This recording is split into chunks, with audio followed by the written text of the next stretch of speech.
Hi, everyone. Thank you for joining us at our second debrief conversation. My name is Caroline, and I'm a science writing intern in the Science Communication Lab, which is part of CBS's Impact Exchange. There are two other SciComm interns working behind the scenes here, Reed Grumman and Kyle Wong. Thank you two so much for making sure everything runs smoothly with this.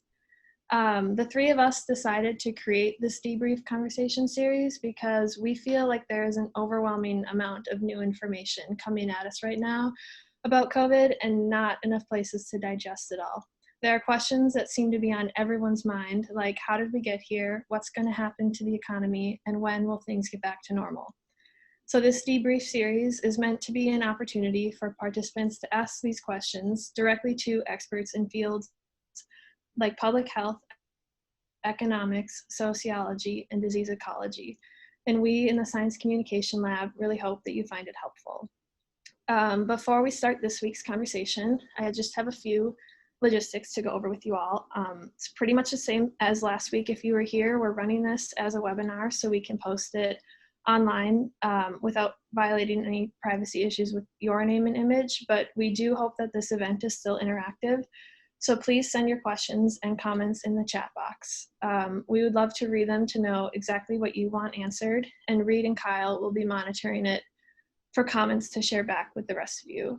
I'm gonna post this information in the chat. If I can find the chat so that you all, where is it? Oh, here. For anybody that comes later needs to reference it. Okay. And now to get started, I'm excited to introduce Dr. Susan Jones to you all. Dr. Jones holds a Doctor of Veterinary Medicine from the University of Illinois and a PhD in the History and Sociology of Science from the University of Pennsylvania. She is a professor and former director for the program for the History of Science, Technology, and Medicine, and a professor in the Department of Ecology, Evolution, and Behavior. Her research areas include the history of zoonotic diseases and human-animal interactions, the history of ecology and disease, and history of veterinary medicine. She's the author of several articles in the books Valuing Animals, Veterans and Their Patients in Modern America, and Death in a Small Package, A Short History of Anthrax. Her current project is a history of endemic plague in the Central Asian borderlands. And Dr. Jones is happy to answer any questions you may have about past pandemics and discuss why studying them can help us understand how the COVID-19 pandemic might play out. Thank you so much for being here, Susan. Could you tell us a bit more about what you work on in your research? And as part of the Science Communication Lab, I would like to kick things off by asking what you think the responsibility is of science communicators in a crisis like this. Great question, and thank you so much for that introduction, Caroline, and thanks you guys for inviting me.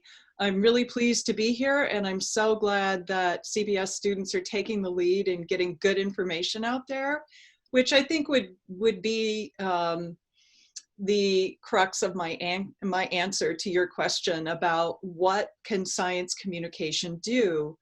I think we all feel right now like we are drinking from a fire hose. We just have so much information being thrown at us. How do you know? How do you judge? You know, what is good information? What is fact-based, evidence-based, science-based information? And this is the role of science communicators. And particularly at the university, this is a role that we are really well positioned to play. So I think getting evidence-based information out there is very important. And getting it in a format that people don't feel like they're drinking from the fire hose, right? Just like this debrief conversation. So thank you so much for hosting this. I guess to answer your other question, what's my research about? Like any good academic, I could go on for days, but I'll try not to do that. I'm interested in nasty diseases that are transmitted between animals and humans. They're called zoonoses. And those diseases include things like anthrax, bubonic plague, stuff like that, but also influenza and, yes, COVID-19. these diseases usually emerge from, the question of where does the disease come from? These diseases usually emerge from a phenomenon called spillover.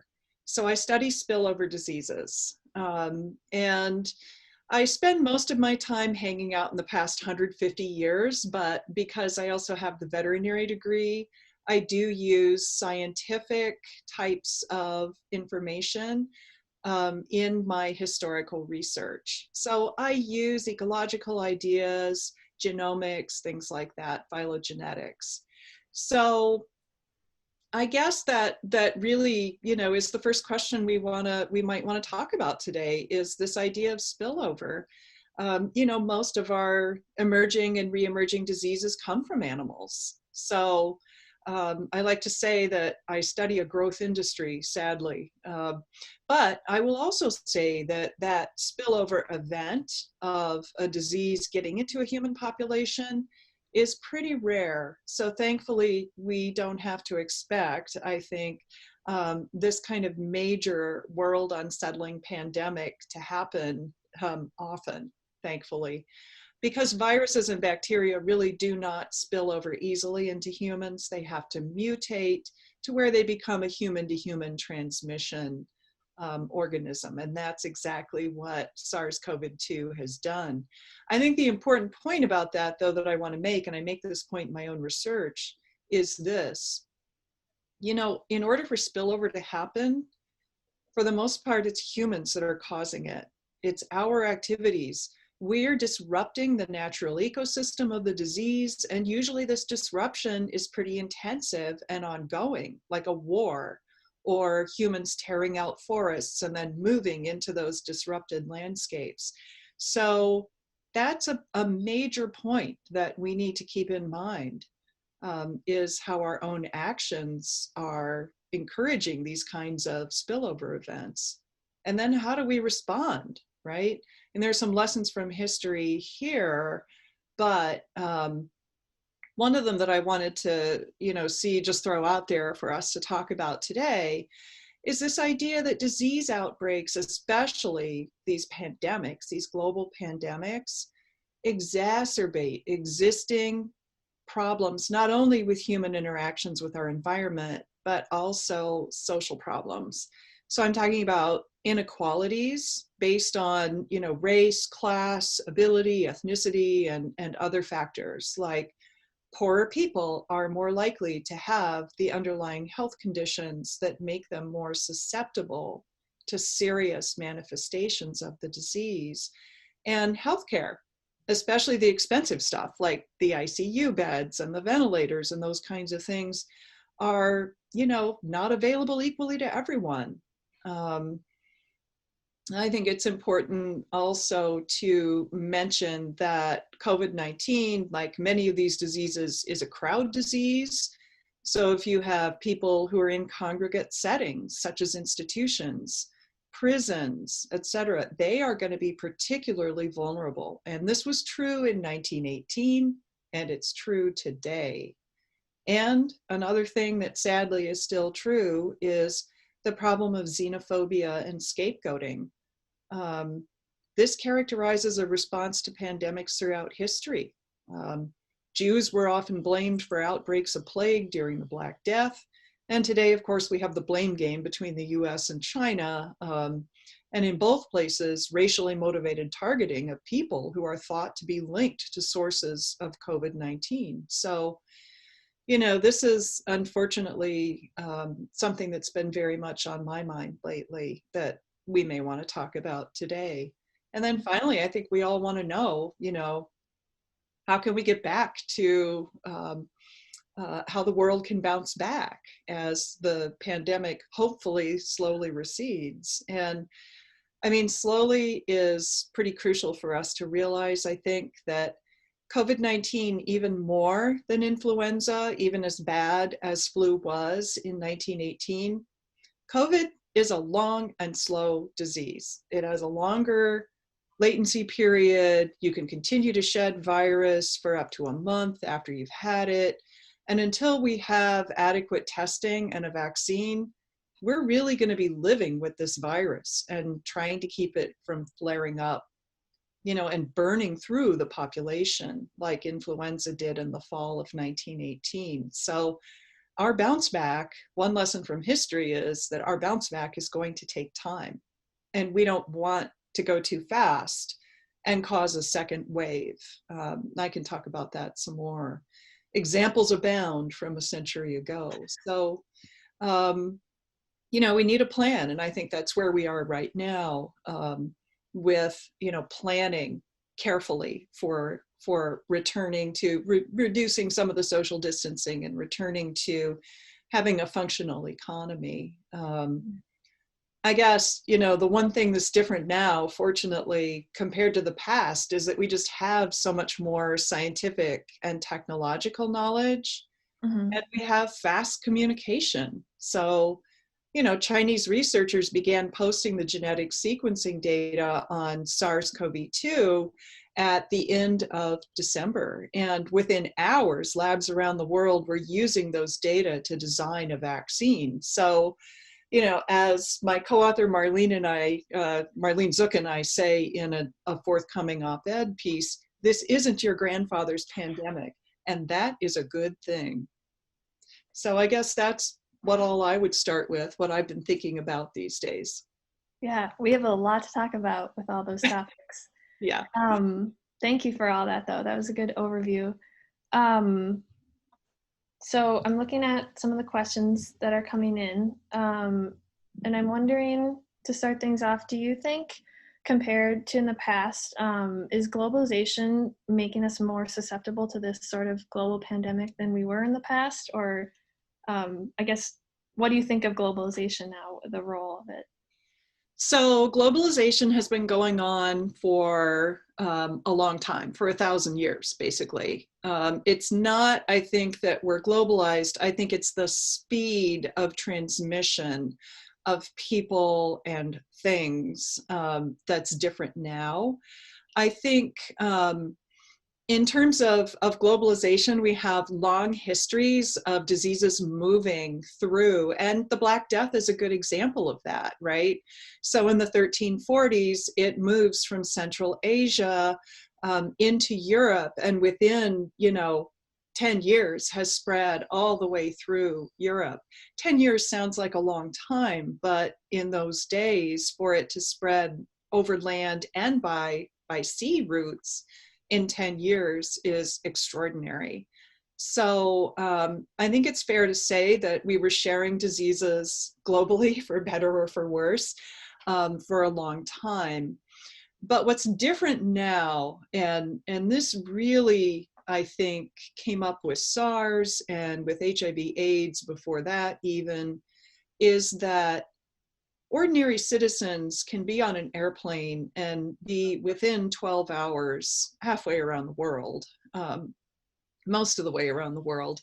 And so I think that is the difference, that particularly with COVID-19, in which we now know that someone who's infected may not show signs and yet be infectious for several days. That's a very important idea. As long as you can travel more quickly than the latency period of the disease, in other words, the number of days that you can be infectious without showing signs, without even knowing you're sick necessarily, that is why we have a much faster sort of circulation of these disease issues now. Thank you. As a next question, still sort of forming the parallel, what was the vaccine process like?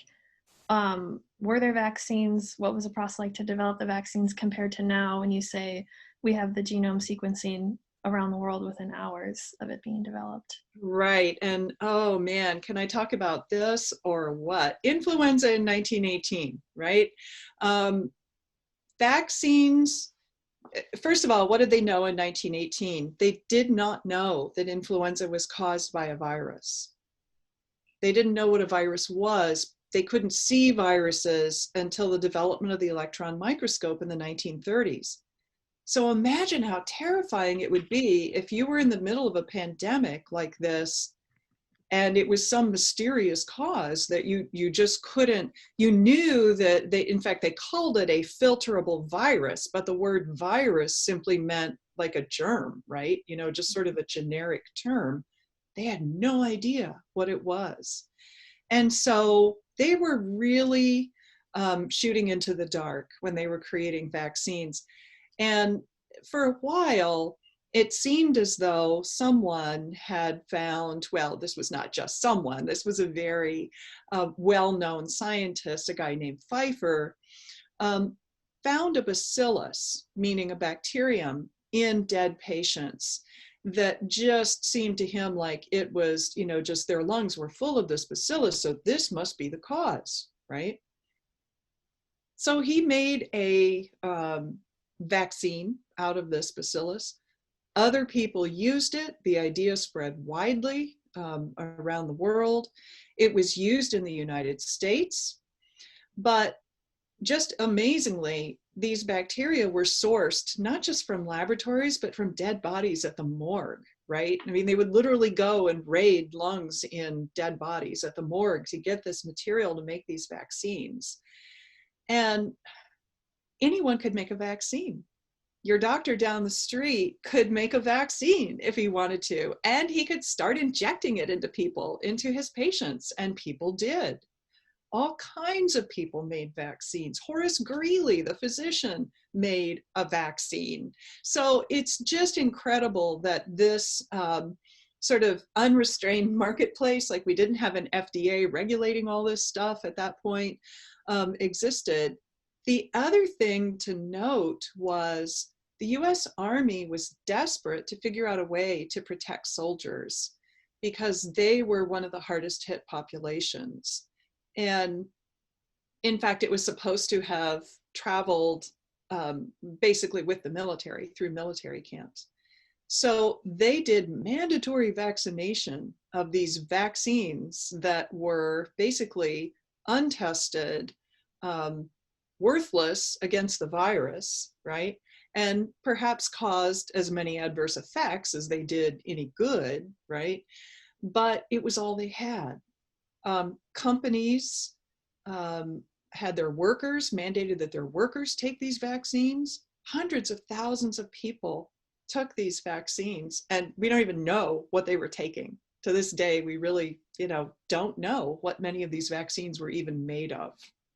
So it was the wild, wild west in terms of vaccine creation at that time.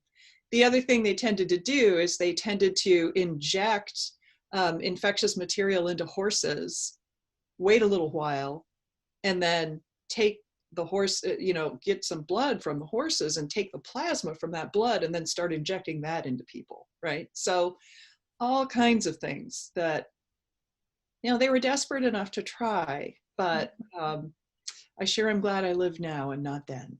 Yeah. In terms of vaccine technology. Yeah, this wait for a vaccine doesn't seem quite as bad. I think I'd rather have that than the 1918 techniques. Absolutely. Than having those dead bacteria out of dead bodies' lungs and the horse blood being injected into you. Yeah.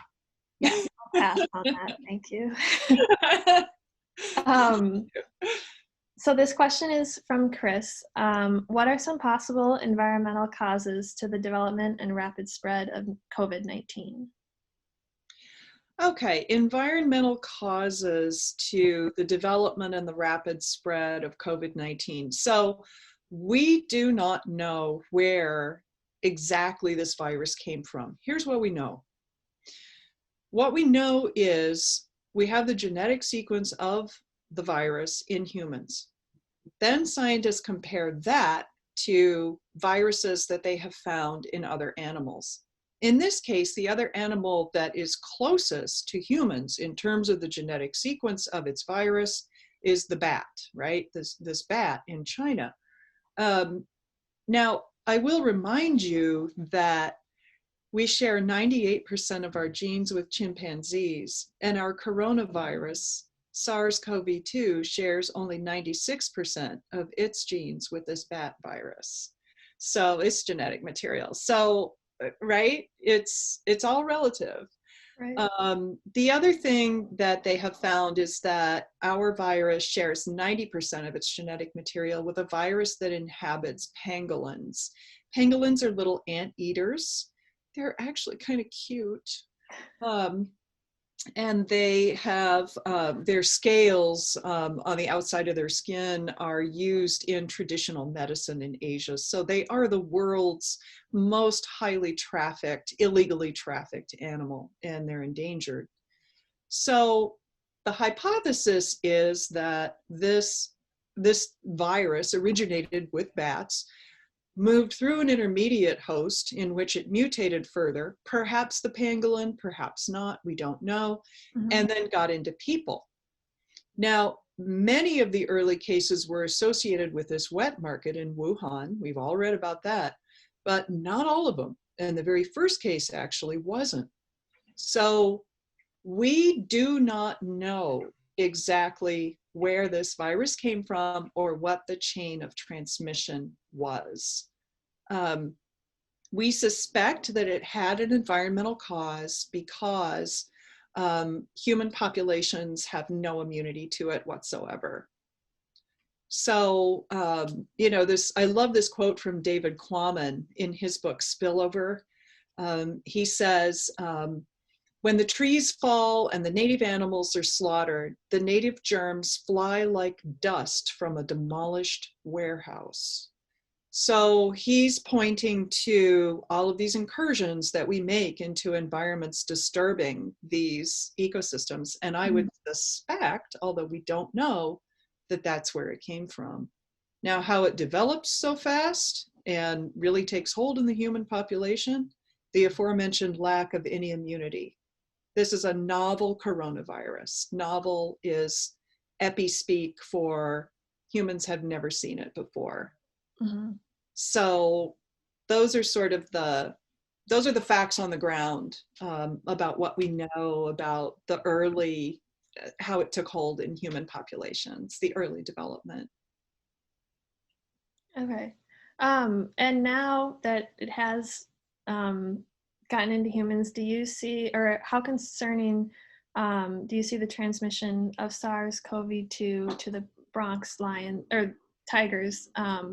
And do you think that it has a dangerous ability to, if it can transmit to other humans, to then transmit back to humans as in a new strain?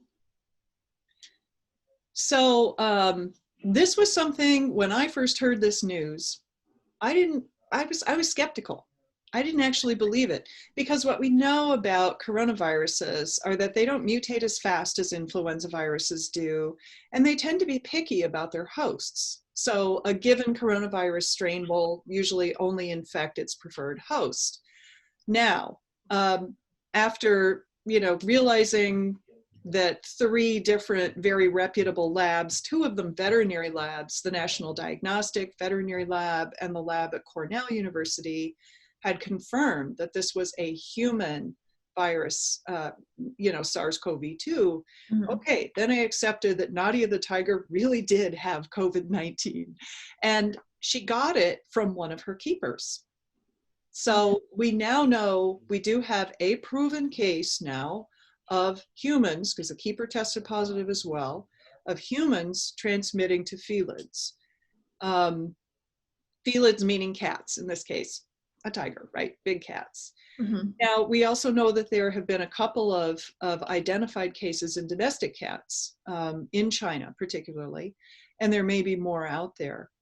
So here's what I would say. What I would say is, you do not have to be afraid of your cat. I have 2 cats.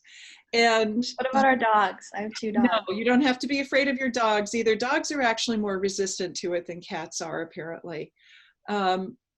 And in fact, the only way you could get it from your dog or your cat would be if someone sneezed all over your dog or cat, and then you picked up your dog or cat or petted them right away, and then you rubbed your eye. Okay, that's the chain of transmission. Okay. So no, we don't have to worry about getting it from our pets. At this time, there is no evidence whatsoever that we can get it from our pets. And I also think that you could say that this transmission to Nadia the tiger was a kind of spillover event as well. And so, as I said, spillover events are rare. They tend to be quite rare. So, I don't foresee there being a major problem with a circulation developing between humans and felids. No. Okay. And David has a good question that came in. There has been some blame placed on folks who are affluent and travel, i.e. ski resorts in Utah, as spreaders of COVID-19. This is different in comparison to past pandemics, where Jews and poor people, for example, were blamed as the spreaders. Can you speak to this distinction and this difference in class blaming? That's an excellent question. I think that what we see now is a whole sort of spectrum of blame, if you will, right? I think we do see rich people who have traveled to ski resorts and places like that, like, the hot spot was Eagle, Colorado for a while, Eagle County, Colorado, because that's where, all the ski resorts are. Mm-hmm. I think we do see that, and I think we do see a general social unhappiness with that kind of behavior. Many of the resort areas are kind of rolling up their welcome mats and saying, look, we don't want you, don't bring your virus, right? And I don't blame them one bit. They don't have the hospitals, to care for that. So how is that different from the past? We know in the past that rich people fled pandemics and epidemics as well. And a famous example, of course, is the Black Death. One of the enduring texts that we have from the Black Death years is Boccaccio's Decameron, in which he imagines a group of rich young men going off to the countryside to a villa where they barricade themselves with a lot of wine, I might add, and tell bawdy stories until the whole thing blows over. This kind of behavior has been going on forever. Basically, people do try to flee these epidemics. I think that people of the past were just as displeased with these rich people and their, sort of behavior of spreading the disease as we are. They just didn't know the word super spreader. They didn't quite have the same way of articulating it. I would also say, though, that we are not just blaming wealthy people who have choices in terms of how they respond to this pandemic, more choices than poorer people. I think, we've seen, a tremendous amount of xenophobia. I think we've seen a tremendous amount of misunderstanding about high death rates in certain populations due to COVID-19 because of underlying health conditions that may be attributed to people's personal behavior instead of the conditions in which they are forced to live. So I guess I would say that there definitely is this phenomenon of blaming rich super spreaders, but I would have to say that the blame game, there's plenty of blame to go around, and the blame game then as now really also targeted poor people who were seen as being more likely to be carriers of infections of any kind. So, yeah. Okay. For the next question, this is sort of a two-part one with, well, I guess we somewhat already talked about the role of science with vaccines, but I'm also wondering, beyond vaccines, what was the role in science in combating the pandemics, and did misinformation get in the way of that at any point? Like we've seen, I mean, there wasn't social media in the past, but I'm still wondering what the role misinformation may have played. So I think it's human nature to be desperate for information, to be looking for an explanation, and to be looking for a solution, right? Mm-hmm. I mean, we all want a cure. We all want a cure for this. We don't have a cure for COVID-19, and neither did people have a cure for influenza in 1918, or for plague, or for any of these other, dread diseases, diseases that people are terrified of that become pandemic diseases. So one of the fascinating things to do is to think about, well, what was the state of scientific knowledge, say, in the 1300s during the Black Death? And science wasn't even a word then, but certainly there were definite theories about what caused disease, and they treated people accordingly. They were very rational. They had these very rational theories that dated all the way back to Aristotle, and the treatments really fit the theories. Now, that said, then as now, there was a huge medical marketplace of supposed cures and preventives for these diseases.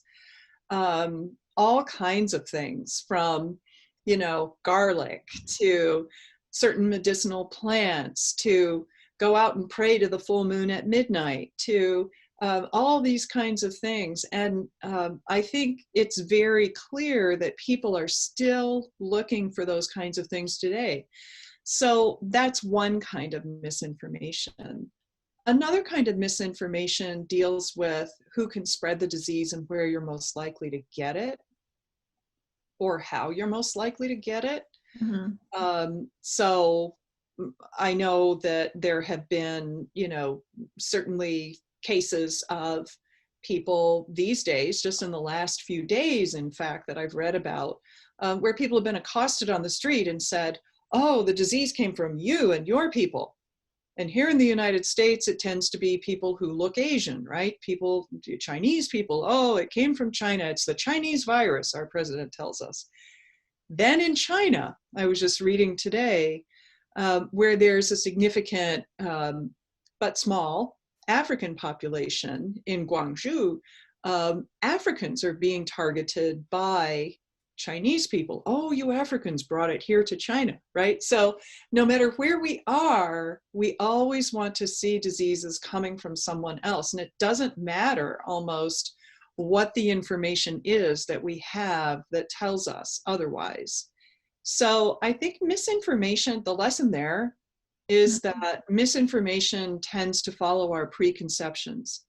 If we have certain ideas about where disease comes from, how it's transmitted, and et cetera, right? Or what we can do to cure it or to prevent it, then we're going to believe that, almost to the exclusion sometimes of the evidence otherwise, right? I think that's as true today as it ever was. Now, that said, of course, we do have so much more definite knowledge about how disease systems work now, that we do have more information to counter the misinformation. But misinformation then and now has always been a big issue, definitely, and trying to persuade people otherwise. Right. And you mentioned the term Chinese virus. I kind of want to go back to that, just in terms of how we called the 1918 influenza the Spanish flu. Yep. Did it come from Spain? How did it get its name? And what do you think the power is in those types of names for diseases? So the so-called Chinese virus or Wuhan virus were some of the first names applied to COVID-19.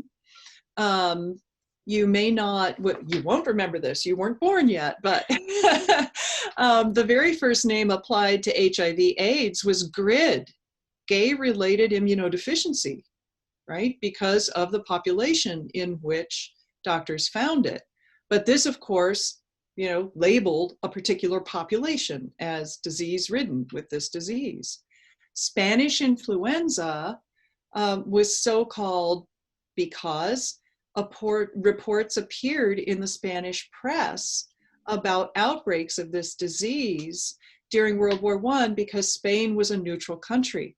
It did not have censorship of the press. So in the United States, outbreaks of the disease were censored or damped down in the press because no one wanted to sort of destroy the patriotic spirit of Americans, just as we were trying to win this war, World War I. Same was true in Britain and other places. So poor Spain got blamed as being, the source of this pandemic just because it was honest. It was the only country that was honest in copping to cases, right?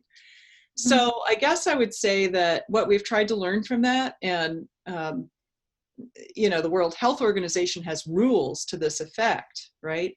What we've tried to learn from that is you don't name pandemics after places or people or, particular designations. We don't want it to be an African disease. We don't want it to be an American disease. We don't want it to be a white people's disease. We don't want it to be a disease of this kind of people or that kind of people, because diseases do not discriminate. And that's a kind of misinformation to name a disease Asiatic cholera or Spanish flu or the Wuhan virus. So the World Health Organization won't allow that anymore. Okay. That is so wild to me that it didn't originate in Spain, most likely. No, in fact, do you want to see a little graph? Actually, a little map. Can I share my screen really quickly? Yes, of course. Okay. Here, let's see here. Okay. Yeah, I've got a couple of slides here that are kind of interesting. Can you see this? You should see a world map that says 1918 in the lower left-hand corner.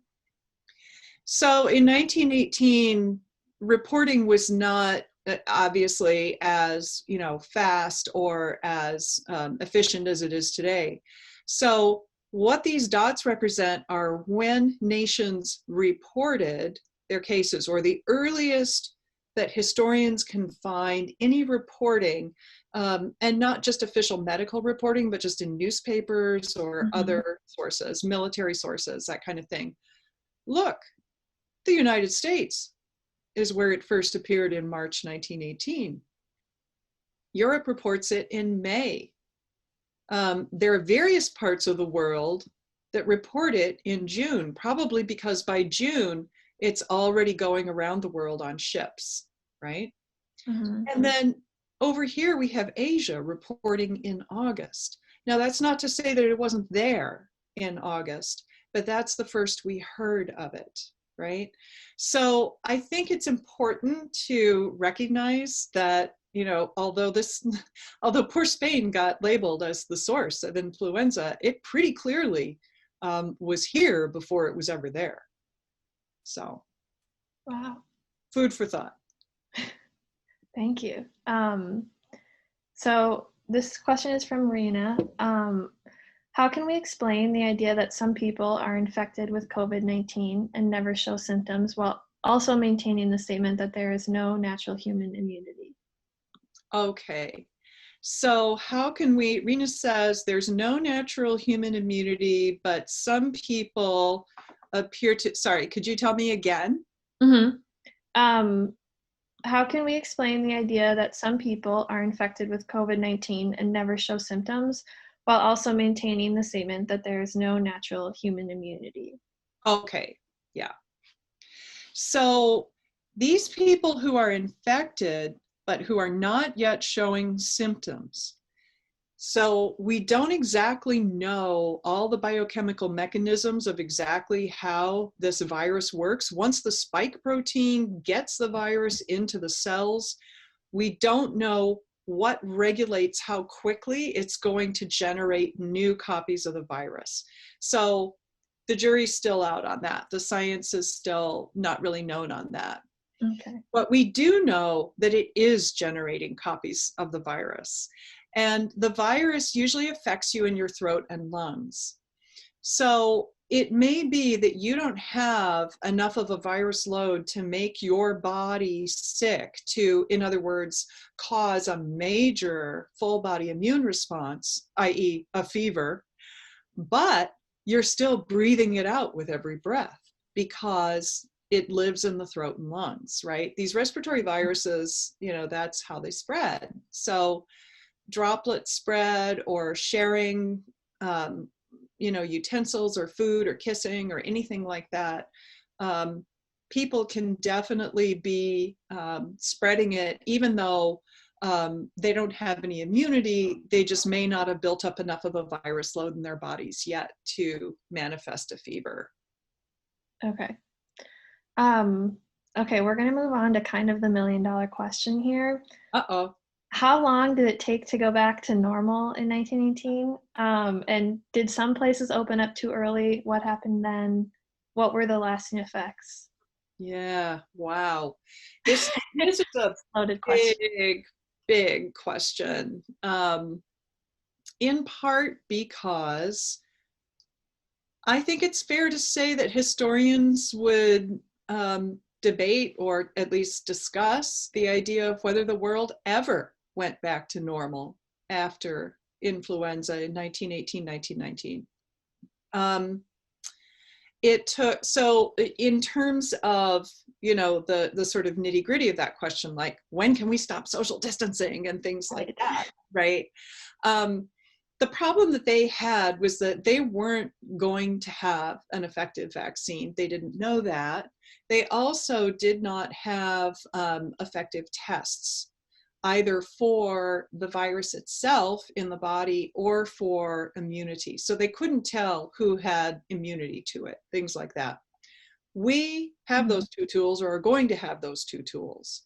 And that's going to help us be able to ascertain how quickly we can open things up.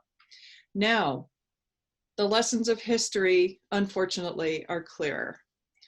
In 1918, at the end of the war, Philadelphia decided to continue with this massive parade, military parade, celebrating the end of the war in November. And it was a big gamble, but they thought they were past the worst of it. And so they went ahead and opened up. The whole city came out for it, thousands of people. And within 3 days, they had hundreds of cases of influenza. So they opened up too soon and allowed this major event to take place. St. Louis, on the other hand, is often cited as the other example. St. Louis kept everything locked down for quite some time. They suffered economically. They were able to open just a few businesses and a few things. You know, they had some restrictions, but basically they did not allow any large gatherings, anything like that, for quite some time, for months. And they had far fewer, a much lower death rate and far fewer cases than Philadelphia did. So that's always been the cautionary tale. I think the other thing is just looking at the history in Minneapolis and St. Paul in 1918, which adopted, the two cities adopted two different ways of containing it. St. Paul tried to isolate people, but not shut down big events. Minneapolis shut down big events. So St. Paul ended up having a much higher case fatality rate than Minneapolis did. Now, Minneapolis had quite a bit of cases, but one could argue that the population was denser and greater as well. So I think it's fair to say that the basic lesson of the past is don't open things up too quickly, that in fact the financial system of the country had changed. And it's hard to disentangle what happened because of World War I versus what happened because of the influenza pandemic, right? So I think it's you know, that's why it's $1 million question, and we don't have time to talk about all those intricacies today. But I think that's the historical lesson for us. Okay. So besides the differences in cases and death rate, were there big differences in like the economy bouncing back and human behavior bouncing back in these different places and, you know, returning to normal scales? Yeah, I think the evidence that we have, and much of that evidence is, you know, from things like newspapers and people's diaries and things like that. The evidence that we have shows that this was such a traumatic event for the country as a whole, that in fact it kind of got people tried to forget, almost like it became, well, there's a book that's entitled America's Forgotten Pandemic by Alfred Crosby about the influenza of 1918. Literally, this was so traumatic that it caused a decrease in the life expectancy of Americans. I'm just going to share one more thing here. Yeah, of course. It literally caused a decrease in the life expectancy of all Americans. Look at this graph. Life expectancy by gender going up, up, up, except for boom. You don't have it shared yet, I don't think. Oh, I don't? Really? Bummer. I'll try again. Screen sharing has failed to start. Please try again later. Okay, I will try again later. But in the meantime, I will describe this graph for you, which is life expectancy is going up steadily between the 1880s and the 2000s, with a major dip down in 1918. Like literally, just this one influenza outbreak affected the entire life expectancy of the entire country. So I think it's fair to say that those differences are real, and that this is going to continue to be an issue. I think we're going to see that, you know, okay, screen sharing is still failing, sorry. It's not gonna work, bummer, that's too bad. Really wanted to show that to you. Okay, I think it's fair to say that the economy took such a hit at the end of World War I, in part because of this, that this definitely prolonged. There was a recession after World War I. There was a recession not just in manufacturing, but also in agriculture and things like that. It led to, in some ways, fed into a Red Scare. People were scared of communism. People were scared of, you know, oh, the Russian Revolution is going to happen here, right?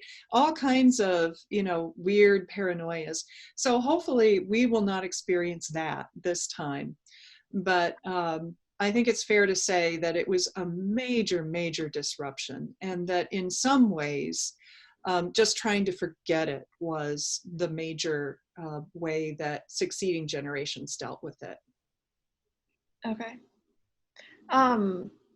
With it coming to an end, was there ever a vaccine that wasn't, you know, from dead bacteria? And that, like, besides that, then how did they determine that it was over? So they determined that it was over based on the morbidity and mortality rates, what today we would call the case and case fatality rates. They kept vital statistics. Public health departments were in existence in just about every state at that point, every state that existed. One of the last ones was in, I believe, Arizona in 1914, created. So, you know, the vaccines were mostly dead bacteria because that was mostly what scientists were looking for. They were looking for bacterial causes of diseases. So that's why they tried to make them out of dead bacteria. There were, you know, other things that they used too, but by and large, they were dead bacteria. Okay. Or parts of bacteria that had been, you know, inundated with some kind of toxin so that the bacterium could no longer cause a disease, so-called attenuated live vaccines. So, you know, it's really just that realization that they just had no idea what was causing it, that stopped much of the vaccine formation. But I will say that it was a major stimulus to the development of virology in the 1930s. The fact that this pandemic still remained, you know, the cause remained unknown. I just lost my question. Oh, here it is. Okay, so from Mary, are you surprised by the responses of the American public, both from those taking it seriously and those ignoring the seriousness of the disease? No, I'm not. Actually, I'm not. It's a great question though, Mary, because, and the reason why I'm not is that we saw very similar things in 1918. So there were, just as now, there were people who just poo-pooed the whole thing, completely disregarded the orders. Literally police had to go and arrest people. There were saloons who had the back door open, right, so that people could go in and congregate. And then there were people who were panic-stricken by the whole thing. So this whole spectrum of response is something that we've seen before, definitely. So I guess I wasn't surprised. I wasn't surprised by that. Okay. Did past pandemics experience multiple waves of infection? I know people have been talking about that. Yeah. For the fall. Well, I'm going to try one more time to share my screen. We'll see if it works. Let's see here. We can almost just barely, oh, there it goes. There it goes. Can you see it? Great. Yeah. Okay. This is the United Kingdom. This is Britain. But take a look at this. So they thought they were done with influenza in the summer of 1918. And they really hadn't instituted any social distancing or anything like that. They had a great summer, and then kaboom, they got hit with a huge peak in October. Began with social distancing, canceled things right at the beginning of the sort of bit of this peak right here, right around November 15th. And so you can see the curve come down, and then it came back again. So influenza is a classic example in 1918-19 of this repeating curve, that the curve tends to follow the relaxation of social distancing and other types of mitigation for the disease. So I wouldn't be surprised if this virus does a similar thing. Because we don't have adequate testing, we don't know what percentage of the population actually has been infected with it and has any immunity to it. Right. Time will tell. Yeah. Well, I'm glad we got the slide to work. Yes, me too. All right, let me find the next question. We have a lot coming in. Thank you, everyone. And we probably won't get to them all because we're getting close to the end, but I appreciate everybody sending them in. Now I lost my question. Uh-oh. So besides, I guess, science, because we've talked a lot about that, I'm wondering, how are we better prepared for this pandemic than last pandemics in terms of maybe like the way that we live our communities or that sort of thing, more societal and not just the advancements in science? I think it's fair to say that in the United States and Europe, we are very, very fortunate. This is not true of much of the rest of the world, but we are very, very fortunate in having, I have many complaints about the healthcare system. I'm not saying it's perfect in any way, shape, or form, but we are so lucky that we have enough food, enough shelter, the resources that we have in healthcare. This really mitigates the severity of the epidemic quite a bit here. Now, that said, that is not the case in impoverished parts of the rest of the world, particularly demographically congregate areas, cities with high density populations, in which there's a very large poor population, a very weak public health infrastructure, weak hospital system. It's going to be an absolute disaster for them. That said, maybe, we in this day and age would have more capability to share resources and expertise with parts of the world that are going to be impacted more drastically by this.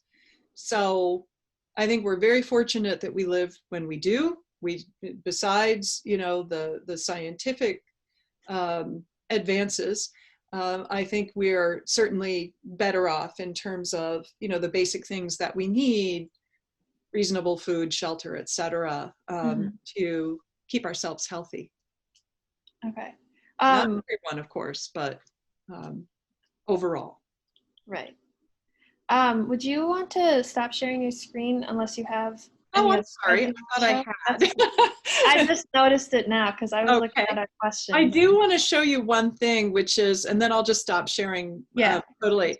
I wanted to tell everybody about this website, promedmail.org. This is those of us who are kind of in the biz use this as our notification site for sort of outbreaks that may spill over, for spillover outbreaks and things that are boiling up into being epidemics and then potential pandemics. So this is a very reliable source for global outbreak numbers. Okay. Just wanted to share that with everybody. Yeah, thank you. I just put that link in the chat, but we're going to be sending out an email to everyone just so you all know with any links that were referenced or Susan's op-ed once it's published in the LA Times about this not being your grandfather's pandemic. And we're probably at our last question. So just before we wrap up, I want to thank everybody for being here. We have about 50 participants, which is great, especially for an online event like this. And we hope that you'll join us next week. We're meeting same time, 4:30 to 5:30 on Thursday, to meet with Dr. Chris Phelan. I'm going to share the link right now, just so you can have it. And Dr. Chris Phelan is a professor of economics in the College of Liberal Arts and specializes in macroeconomic theory. His economic policy papers are often featured by the Federal Reserve Bank of Minneapolis, with topics ranging from economic inequality and fairness to the influence that banks have on economic activity and inflation. Dr. Phelan will answer questions and share his understanding of the impact that COVID-19 will continue to have on our economy and why. I know that that is a question that is on a lot of people's minds, especially college graduates like me wondering what workforce is going to be like. So please join us for that. And again, we'll send out links of anything that was mentioned today. And let me find our last question. Thank you, Susan, so much. This was really, really an interesting conversation to hear. I know other people were enjoying it too, because we had a lot of questions coming in. So I appreciate it, and I appreciate all the questions. So for the last question, what do you hope we learn from this pandemic to help us in future health crises? And do you think we will be okay? We will definitely be okay. We are resilient. We have so many resources. We have so many smart people working together towards this. I mean, we've talked a lot about the negative things today, but some of the positive things are just how much the scientific community has come together around the world, sharing data, not waiting to publish. We've got so many things going for us. We will be okay. I firmly believe that. So in terms of, sorry, what was the other part of your question? What do you hope we learn from What do we hope we learn for future Yeah, crises? right. I think we need to put more emphasis into our healthcare system. I think we need to look at the inequalities, the inefficiencies, and the problems in our healthcare system. I think we need to refund the National Security Council's Pandemic Preparedness Office that was defunded in 2018. We need to do all of those things. You know, we don't tend to put money into public health until there's some kind of a disaster like this. Mm-hmm. And, you know, the historical pattern has been that, you know, we get through the disaster and then we, you know, it's business as usual. We can't do that anymore. We also have a great opportunity to look at the sources of inequality in health outcomes, in income. We have a real opportunity here to change our country in ways that will benefit all of us. Right. Well, thank you for the positive words at the end of all of this. I appreciate that. I firmly believe it. Good. That is reassuring to hear from someone who has studied this before.